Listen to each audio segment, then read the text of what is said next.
Maybe this friend can help us as we are talking to think about how we can correct this fault in the future. Or maybe we simply go off by ourselves. We calm down, and then we think about what the person said. And we think, do I have this fault? And we discover that it was not an unfounded criticism. This is something I do that is wrong. Then we think how to correct this fault in the future. This person has helped us. I have said there are two things that can be going on here. One, we have the fault.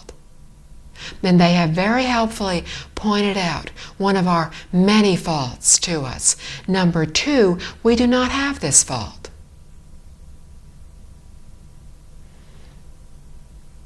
But we can guard against it in the future. We can think to ourselves, I really don't think I have this particular fault. I have many faults. This is one I don't have.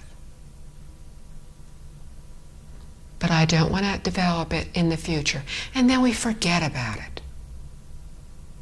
We don't need to constantly go over it and feel, poor me, they're picking on me again. Forget about it. If they criticized us and we did do what they say, they have pointed out one of our faults and we know what we need to correct in the future. But if they have misjudged us and they have criticized us for something we have not done, then what they have said has reduced our negative karma. They have just done us a kindness. If we can accept and not get angry, not become defensive, not become irritated, not feel anything negative, or if we do, let go of it as quickly as possible. If we can just let go of it, they will have helped us to reduce our negative karma. And we have much negative karma. But by criticizing us unfairly, unjustly, they have actually done us a kindness. If somebody has done something kind for us, how can we become angry? They have just, intentionally, unintentionally, done us a favor. When a friend does us a favor, we don't become angry. We appreciate the favor. Even if this friend was not doing something out of kindness, they are still helping us. They are still doing us a kindness. So we in turn appreciate it. If they continue criticizing us, there is no need to respond. If we respond and defend ourselves, we know what happens in this circumstance.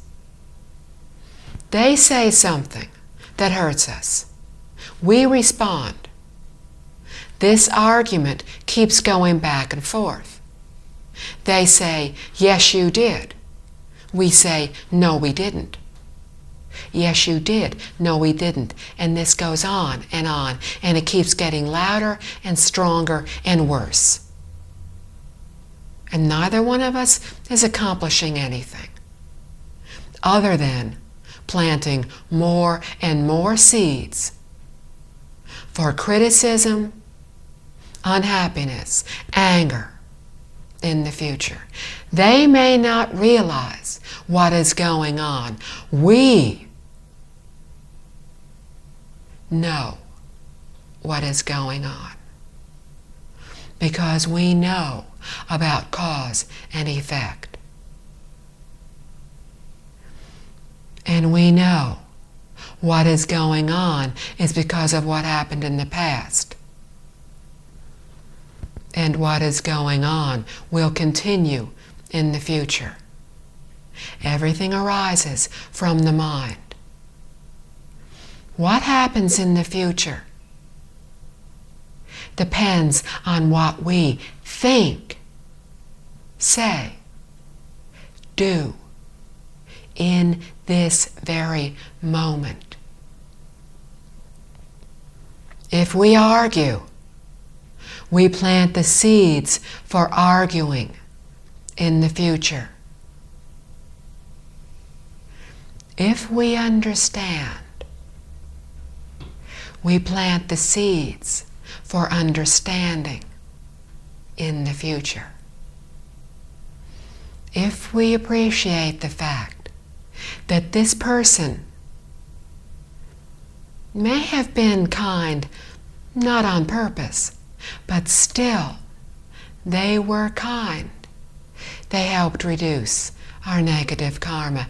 And if we can appreciate this and react with kindness by stopping the anger, then we plant the seeds for kindness in our future. When we start planting more seeds of kindness, of loving kindness for others,